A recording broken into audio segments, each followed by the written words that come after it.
जय माता दी। प्रिय भक्तों, आप सभी का हमारे चैनल मन की शांति में बहुत बहुत स्वागत है। आज कार्तिक महात्म के 20वें अध्याय पर हम सब पहुंच गए हैं। आशा करती हूँ कि आप सब इसके पहले की कथाएं अवश्य सुने होंगे। अगर नहीं सुने हैं तो उसे सुन लीजिए। चलिए भगवान विष्णु का ध्यान करते हुए आप सब 20वें अध्याय का श्रवण कीजिए। अब राजा पृथु ने पूछा, हे देवर्षि नारद, इसके बाद युद्ध में क्या हुआ तथा वह दैत्य जलंधर किस प्रकार मारा गया? कृपया मुझे वह कथा सुनाइए। नारद जी बोले, जब गिरिजा वहां से अदृश्य हो गईं और गंधर्वी माया भी विलीन हो गईं, तब भगवान वृषभध्वज चैतन्य हो गए। उन्होंने लौकिकता व्यक्त करते हुए बड़ा क्रोध किया और विस्मित मना जलंधर से युद्ध करने लगे। जलंधर शंकर के बाणों को काटने लगा, परंतु जब काट न सका तब उसने उन्हें मोहित करने के लिए माया की पार्वती का निर्माण कर अपने रथ पर बांध लिया। तब अपनी प्रिया पार्वती को इस प्रकार कष्ट में पड़ा देख लौकिक लीला दिखाते हुए शंकर जी व्याकुल हो गए। शंकर जी ने भयंकर रौद्र रूप धारण कर लिया। अब उनके रौद्र रूप को देख कोई भी दैत्य उनके सामने खड़ा होने में समर्थ न हो सका और सब भागने छिपने लगे। यहाँ तक कि शुंभ निशुंभ भी समर्थ न हो सके। शिव जी ने उन शुंभ निशुंभ को श्राप देकर बड़ा धिक्कारा और कहा, तुम दोनों ने मेरा बड़ा अपराध किया है। तुम युद्ध से भागते हो, भागते को मारना पाप है। इससे मैं तुम्हें अब नहीं मारूंगा, परंतु गौरी तुमको अवश्य मारेंगी। शिव जी के ऐसा कहने पर सागर पुत्र जलंधर क्रोध से अग्नि के समान प्रज्वलित हो उठा। उसने शिव जी पर घोर बाण बरसाकर धरती पर अंधकार कर दिया। तब उस दैत्य की ऐसी चेष्टा देखकर शंकर जी बड़े क्रोधित हुए तथा उन्होंने अपने चरणागुष्ठ से बनाए हुए सुदर्शन चक्र को चलाकर उसका सिर काट लिया। एक प्रचंड शब्द के साथ उसका सिर पृथ्वी पर गिर पड़ा और अंजन पर्वत के समान उसके शरीर के 2 खंड हो गए। उसके रुधिर से संग्राम भूमि व्याप्त हो गई। शिवाज्ञा से उसका रक्त और मांस महारौरव में जाकर रक्त का कुंड हो गया तथा उसके शरीर का तेज निकलकर शंकर जी में वैसे ही प्रवेश कर गया जैसे वृंदा का तेज गौरी के शरीर में प्रविष्ट हुआ था। जलंधर को मरा देख देवता और सब गंधर्व प्रसन्न हो गए। 20वां अध्याय यहाँ पर समाप्त हुआ। अब आप सब 21वें अध्याय को सुनिए। लिखने लगा हूँ, श्री हरि के चरणों में शीश नवाए। कार्तिक महात्म का बने यह 21वां अध्याय। अब ब्रह्मा आदि देवता नतमस्तक होकर भगवान शिव की स्तुति करने लगे। वे बोले, हे देवाधिदेव, आप प्रकृति से परे पार ब्रह्म और परमेश्वर हैं।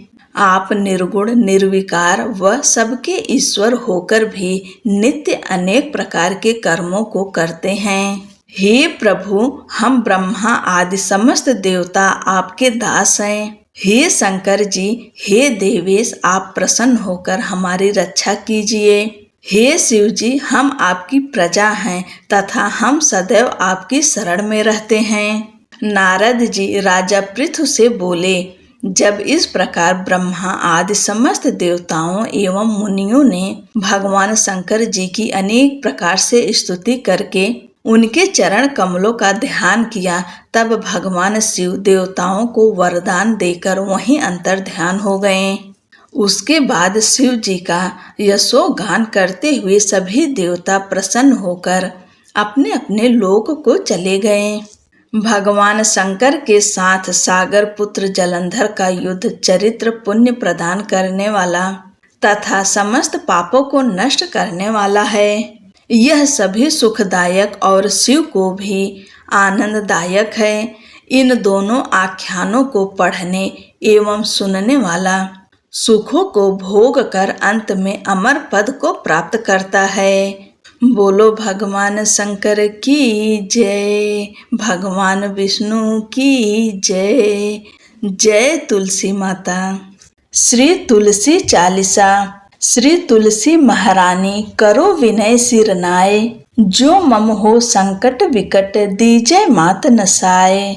नमो नमो तुलसी महारानी, महिमा अमित न जाय बखानी। दियो विष्णु तुमको सन्माना, जग में छायो सुयस महाना। विष्णु प्रिया जय जयति भवानी, तिहु लोक की हो सुख खानी। भगवत पूजा कर जो कोई, बिना तुम्हारे सफल न होई। जिन घर तव नहीं होए निवासा, उस पर करहि विष्णु नहीं बासा। करे सदा जो तव निति सुमिरन, तेहि के काज होए सब पूरन। कार्तिक मास महात्म तुम्हारा, ताको जानत सब संसारा। तव पूजन जो करे कुमारी, पावे सुंदर वर सुकुमारी। कर जो पूजा नित प्रति नारी, सुख संपत्ति से होय सुखारी। वृद्धा नारी करें जो पूजन, मिले भक्ति होवे पुलकित मन। श्रद्धा से पूजे जो कोई, भवनिधि से तर जावे सोई। कथा भागवत यज्ञ करावे, तुम बिन नहीं सफलता पावे। छायो तब प्रताप जग भारी, ध्यावत तुम ही सकल चित धारी। तुम ही मात यंत्रन तंत्रन में, सकल काज सिद्धि होवे क्षण में। औषधि रूप आप हो माता, सब जग में तब यश विख्याता। देव ऋषि मुनि और तपधारी, करत सदा तव जय जयकारी। वेद पुराणन तव यश गाया, महिमा अगम पार नहीं पाया। नमो नमो जय जय सुख कारणी, नमो नमो जय दुख निवारणी। नमो नमो सुख संपत्ति देनी, नमो नमो अघ काटन छेनी। नमो नमो भक्तन दुख हरणी, नमो नमो दुष्टन मद छेनी। नमो नमो भव पार उतारणी, नमो नमो परलोक सुधारणी। नमो नमो निज भक्त उबारणी, नमो नमो जन काज सवारणी। नमो नमो जय कुमति नसावनी, नमो नमो सब सुख उपजावनी। जयति जयति जय तुलसी माई, ध्याऊं तुमको शीस नवाई। निज जन जानि मोहि अपनाओ, बिगड़े कारज आप बनाओ। करूं विनय मैं मात तुम्हारी, पूर्ण आशा करहूं हमारी। चरण शरण कर जोरि मनाऊं, निस दिन तेरे ही गुण गाऊं। करहूं मात यह अब मोह पर दया, निर्मल होय सकल मम काया। मांगू मात यह बर दीजै, सकल मनोरथ पूर्ण कीजै। जानू नहीं कुछ नेम आचारा, क्षमहु मात अपराध हमारा।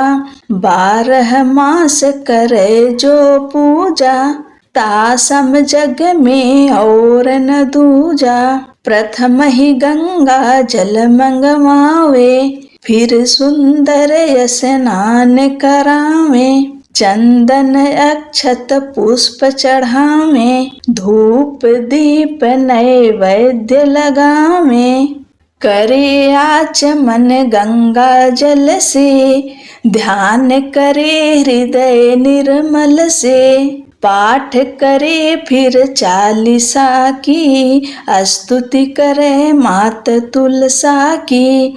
यह विधि पूजा करे हमेशा, ताकि तन नहीं रहे क्लेशा।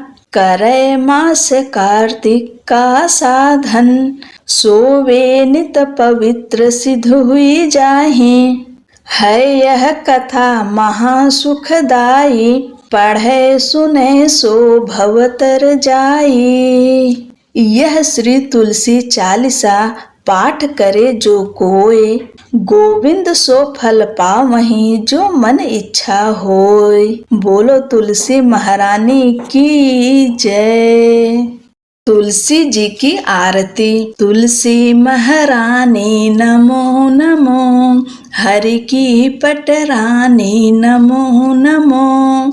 धन तुलसी पूरन तप कीनो, शालिग्राम बनी पटरानी।